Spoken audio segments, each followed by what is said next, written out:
প্রচারের জন্য বিজ্ঞাপন প্রয়োজন, কিন্তু তার ধরন যদি হয় এমন, তখন তা চিন্তার কারণ। আমরা ব্র্যান্ড অ্যাম্বাসেডার শুনেছি, কিন্তু ভ্যান অ্যাম্বাসেডার শুনিনি। দেখুন। শুধু দর্শক, আর কিছুক্ষণের মধ্যে আমাদের সবার প্রিয় অভিনেতা নিজাম নজু এসে পৌঁছবেন। এক্সকিউজ মি আপু, উনি কি ছেলে নাকি মেয়ে শিল্পী? এটা আবার কেমন প্রশ্ন? নজু শুনলে তো মেয়ে মনে হয়। ও হিসেব করলে মিডিয়াতে বহু নাম আছে, না দেখলে বুঝতেই পারবে না এটা ছেলে নাকি মেয়ে। এক্সকিউজ মি ভাই, আপনাদের এই ব্র্যান্ড অ্যাম্বাসেডর ভাই কখন আসবে? এই তো 5 মিনিটের মধ্যে চলে আসবো, আইসাই ফিতা কাটবো। একটা জিনিস বুঝলাম না, উনি এই ভ্যান গাড়ি কাপড়ের অ্যাম্বাসেডর হইলো কেন?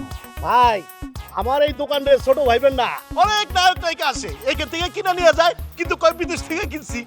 না সেটা ঠিক আছে, তারপরেও ভ্যান গাড়ি দোকানের অ্যাম্বাসেডর একটু কেমন না? শোনেন ভাই, চুল কাটার সেলুন থেকে শুরু করে ভাতের হোটেল, রেস্টুরেন্ট, সুন্দরবনের খাঁটি মধু, চাপা শুটকির ভর্তা, খাঁটি গাওয়া ঘি, সর্ষের তেল, সব জায়গায় অ্যাম্বাসেডর আছে। এখন তো শিল্পীর অভাব নাই। মনে করেন যে ইউটিউব, ফেসবুক, টিকটক সব জায়গায় শিল্পী, আর সবাই বলে আমি স্টার। শুধু দর্শক মণ্ডলী, আমাদের সবার মাঝে এসে পৌঁছে গেছেন নিজাম নজু, আপনাদের সবার প্রিয় অভিনেতা নিজাম নজু। এই কেচি নিলেন, উনি কাটছেন কাছে ক্যাচা। আচ্ছা ভাইয়া, এই ভ্যান গাড়ি দোকানের অ্যাম্বাসেডর হয়ে কি লাভ? প্রথম লাভ হচ্ছে অ্যাম্বাসিডার হওয়া একটা সম্মানের ব্যাপার।